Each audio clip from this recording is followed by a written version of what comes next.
So when we look at the early traces in development, we do find that the earliest literature by Muslims was in Arabic.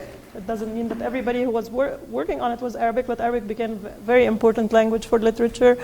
It's thought that Arabic literature started or emerged in an oral form around the 5th century, so that's before Islam. Now you know that Islam started as a religion by the first revelation around 610, so that's 7th century, but it's believed that there was literature way before that. Why does this keep happening? I don't know what I'm doing wrong, sorry.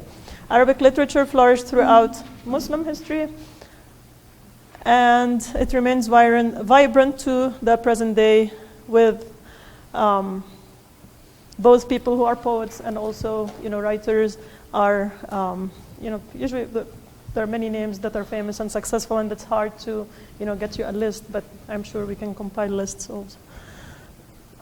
Okay, so when we say Arabic literature, for example, the word for literature in Arabic is adab, and that's an important word to keep in mind, spelled in English A-D-A-B, adab. And that consists of both prose and poetry produced by writers and poets in the Arabic language. It's the Arabic word adab means etiquette and implies politeness, culture, and enrichment. So it's the same word when you're raising your kids. You keep telling them, be polite, and don't be impolite, and that's a big emphasis in raising kids in the Muslim and Arab world. And for me, it's funny, when I listen to the radio sometimes, and there are songs that have curse words, and of course on the radio they'll omit them or, blur them out or whatever. But, in my mind, I grew up thinking that literature is something that's elevated. It's not something that anything you think you want to say that's self-expression, so that's literature. No, it was not, or it's not for an Arabic speaker. So again, when you say that somebody has adab, whether it's literature or politeness, it means that someone is cultured, well-mannered, and sophisticated. And since somebody would be cultured, well-mannered, and sophisticated, also implied in that term is the sense of beauty and refinement.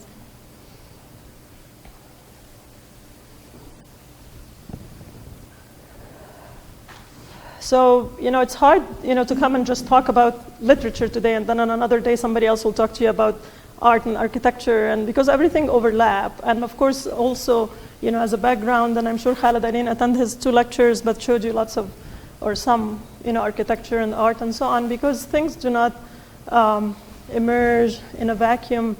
The environment affects you, as we mentioned before. So, first in the Umayyad period that you studied, then in the Abbasid, there became a chance for poets and prose writers alike to be dwelling in luxurious environments in cities that was well and mostly long established. Some were 200 years old or whatever, but like Syria and Damascus, Syria, Damascus, Jerusalem, those were, and Cairo, and places like that had civilization for a long time. So that all helped shape the mind and production of the literature. Okay, so first, everything was written in Arabic as far as we know. Then Persian became important as a literary language before, by the year 1000. And then after that, Turkish also became important. So anybody who wants to study literature of the Muslim world, it's best if they know Arabic, Persian, and or Farsi and Turkish as well, especially the Old Turkish before it was changed into the Latin script. Okay, so now you know about pre-Islamic time, Jahiliya. People say that period was called Jahiliya because Jahil means somebody who's ignorant. And of course, it doesn't mean that necessarily everybody was ignorant, but on the one hand, people were ignorant of, what was important in their life. But be that as it may, there are examples of literature that come from that period. Lots of people think that probably there was no written examples of those, and they got collected later. Other people say like, no, they were always written from the beginning. So you'll find in different books debates, depending on who's writing them, whether they believe that pre-Islamic poetry was just oral or it was recorded, because in a slide or two, you'll see what name they are given and what that word is means. So pre-Islamic tales and poetry, again, because early societies, usually literature was transmitted in an oral tradition, so people think that that was the case for pre-Islamic poetry. And there's many tales you might be already familiar with, like Sinbad's adventures and love stories that are very famous for Arabs, such as Qais and Layla. Anybody knows who Qais is and Layla? Heard of them before? For Arabs, when you say like Shakespeare was important, and there's the story, very famous love story that he came up with, and they'll laugh and say, oh, he took it from the Arabs. We have, many love stories from pre-Islam. Even Shakespeare came later and just copied from the Arabs. So Qais was a poet, but also he was someone who fell in love with Layla, and he started writing poetry in her praise. But because honor was an important part of society, when her father heard his daughter's name being mired in poetry and poem after poem, when he came to propose to marry Layla, the father said, no, sorry, you already wrote too many poems about her, and if I were to give her to you in marriage, then there will be bad talk about my daughter, so sorry, you can't marry her. So the poor guy lost his mind, started writing more poetry about Layla. So they referred to him also as al-Majnoon, or Majnoon in Egyptian Arabic. Majnoon is madman. And when I studied, the first time I studied their poetry in detail in freshman year in college, I was very amused to find, very short poems that, some people say he didn't really write all this, and later people came and claimed that they were his. But anyway, there was one poem to the effect that he's saying, أحبها وتحبني ويحب ويحب ناقتها بعيري, or something, to the effect that I love her, she loves me, and even the she camel and he camel that they each have love each other, and so on. So there is lots of cute poems from that period, and so it's a famous love story. Also, Antar ibn Shaddad is a hero, and also his poetry came down to the present time. And so the word mu'allaqā, this is where the idea that some people have that the poetry from pre-Islamic time was also written, because yu'allaq means one of the meanings of yu'allaq means to hang. So there are 7 famous masterpieces, very long poems that came from or attributed to poets from pre-Islamic time. And these 7 long poems that survived are usually attributed. If you want to copy these names, or we can provide you with them later, the list will come. So those are Umr al-Qais and somebody with the name of Tarf ibn al-Abd, and the rest of the names are there. But the point is, all of those have the same structure. They all provide an excellent picture of Bedouin life, of manners, and of modes of thought of that time. So usually they start by, what they call al-buka' ala al-atlal, like lamenting the ruins. In other words, like if these were Bedouins and moving from one place to another, so they didn't settle in one place, so they'll go next place, and then the next year come back to where they was settled before, and feel and start reciting poetry, with memories. And then they'll talk about their beloved, and then they might talk about their camel, and then they talk about about their how good their tribe is, and so on. So it had like a certain themes that usually were covered in in those poems, and so how wonderful they are as individuals or as part of a tribe, and how courageous their tribe is, and so on. And do they know these 7 over an extended period of time, or are they kind of all coming from the same time period? Well, I don't think it's exactly known. Like I'm sure you'll find books in the library, like here in the library, which is wonderful. I found so many books already that are very useful, but I don't want to give an answer that's strong. It's just like it's all between the 5th and 7th century when Islam started, and I don't know if any of them overlap each other or not. I don't want to make up claims off the top of my head, but I know that in school, for example, they teach Imr al-Qais to kids, and they wouldn't give the whole thing because they are lengthy, but like if you grow up in a Arab country, you're likely to memorize some parts of these because they're beautiful, and they also talk about courage, as I said, and and then that's a good way to introduce pre-Islamic poetry to kids. So they are lumped in a group, but there is a website from that I guess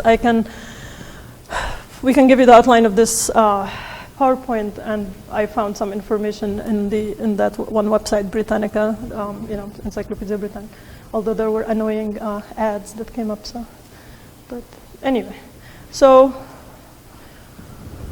as we've been learning, the Quran is regarded as a revelation from God that came to challenge a people who already savored fine literary work in their own tongue. So the reason that people usually say the Prophet Muhammad, his only or most important miracle is the Quran, and what's so miraculous about this, other than an angel brought it to him and he spoke to the angel and he was in touch and contact with God, but also the language of the Quran itself is thought to be superb and other than human language.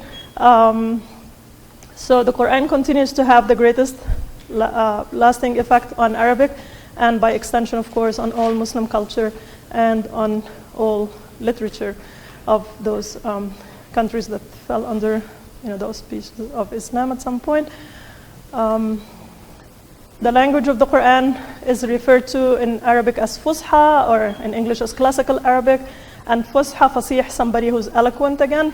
And the Quran itself is the first, if we were to call it work, it's of course, Muslims don't want to, compare it to anything that's produced by humans, but at the same time, it is a lengthy work, and it's believed to, as Maria said, that was written down, shortly, either some people think within the lifetime of the Prophet Muhammad, or collected, or written down within 20 years of his death.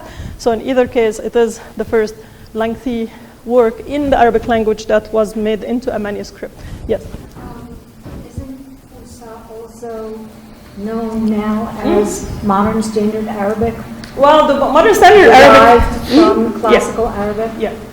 The Modern Standard Arabic is a variation, like very close to the classical Arabic, but with some adaptation, like we use the word computer and radio and television, and that did not exist at that time. And it's simplified in some ways, but because of the Quran, again, the language has been preserved more or less in its pure original form. Okay, so Arabic, of course, has complicated structure, and the style continues to be admired and taught. And again, the very last point is modern literary Arabic, or the modern standard Arabic, is very similar to the language of the Quran.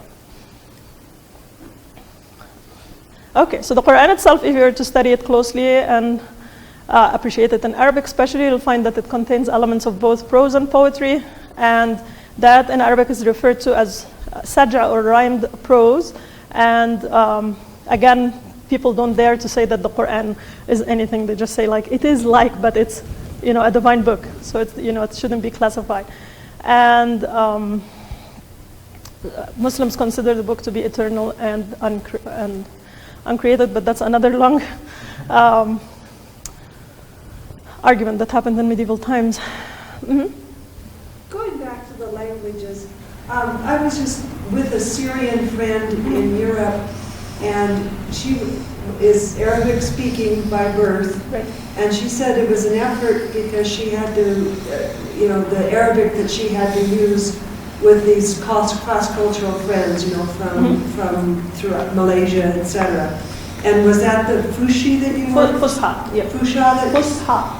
Okay, Mm-hmm. that was what she would, and is it a big gear shift for a lot of the? Well, it depends on how educated you are. If you are educated, it shouldn't be a gear shift, like a big shift, because in school, that's what the Fusha is the language of the written word. Mm-hmm. So, like if you're in school and you're studying, you'll be reading in Fusha. But if you're speaking your everyday, with your kids, with your husband, whatever, depending on where you're living and which class you are from, your diction would be different, and the way you pronounce words would be different. So it is, the struggle could be if somebody insists on putting the grammatical endings on every word, for example. But like if without the grammatical ending, it shouldn't be that hard. And on television, for example, the news is more or less in the Fusha. Sometimes, especially in Ramadan, they try to have like historic, soap operas and so on that would be in Fusha. But other than in conferences, that's true. People usually, or in the classroom, with your students, people usually don't speak like this. Yeah. You started off with sort of a timeline of Islamic literature, and it's just right at the beginning of the First Crusade, sort of overlapping. And what we see is a result of the Crusades is this cultural exchange between the Middle East and Europe. So I was wondering, are there any cultural links you can point us to that say Petrarch or Dante or Shakespeare actually read some of these works, and then we can see their works in what they've written, because so often it's what the white man has given us, what the West has given us. So I think it would be really powerful to be able to say, we look at Dante's writing here, and 1,000 years earlier, this Islamic writer had written a similar kind of motif or anything. Do you know? Yeah, Karima will do that actually in her lecture, I think, and of course Muslims will say that.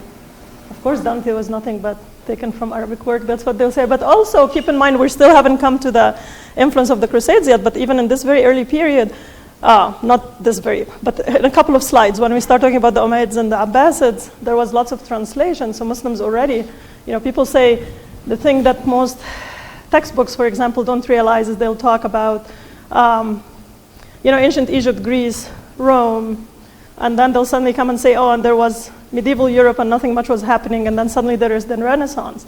And they wouldn't realize that it's the Arabs who, in the 8th, 9th, 10th, 11th century, were the ones who, through translation and trade and so on, helped bring the ancient, like Roman and Greek work, especially Greek, like philosophy and so on, and other kinds of written works to Europe again. So because some originals were lost, and then the Arabs had translated them, and then supposedly they were retranslated into European languages. So the Arabs actually act, yes, as a link without which the ancient world would not have connected with the Renaissance.